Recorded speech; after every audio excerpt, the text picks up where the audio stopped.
Hi, I'm Ian Simpson. I'm a professional poker player and ambassador for 888 Poker. I've been playing poker professionally for 10 years now, mainly specializing in tournament poker, both online and live.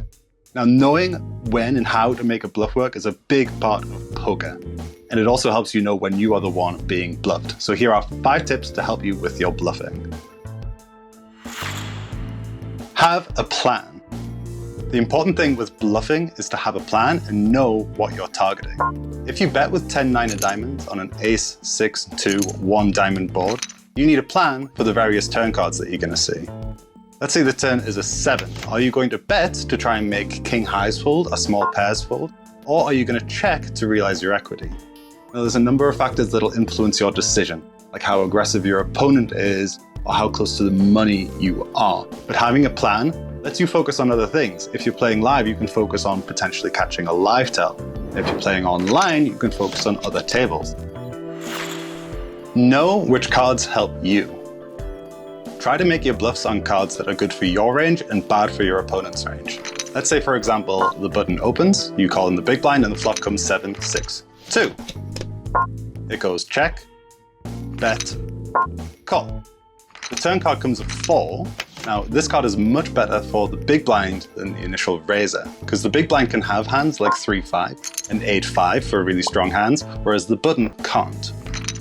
In this situation, it gives the big blind a lot of leeway to either lead as a bluff or with a value bet.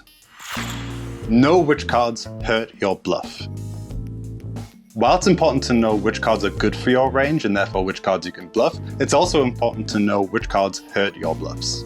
Let's take this example, where the turn is a king. This is a really bad card for our range in the big blind, because we would have folded a lot of king-high hands on the flop bet.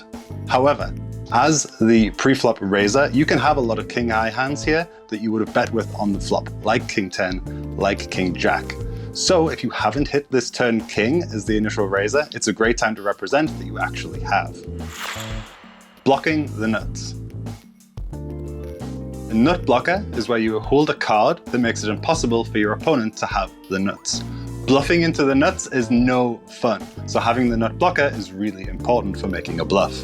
If the board reads ace of diamonds, 4 of clubs, 5 of diamonds, jack of diamonds, 10 of spades, and we hold the king of diamonds, this is a really good opportunity to bluff.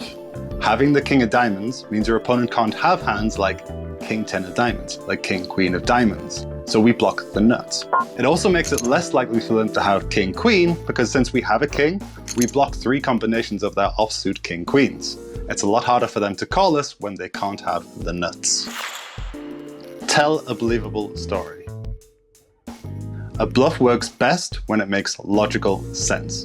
Don't try and change your story halfway through a hand and try and represent something that you wouldn't have played in this way in the first place. If you never play your nuts in the way you would play your bluffs, your opponents will sniff you out. Also, if you never bluff in situations where you miss the flop, your opponents will rarely pay you off. For more strategy tips, make sure to subscribe.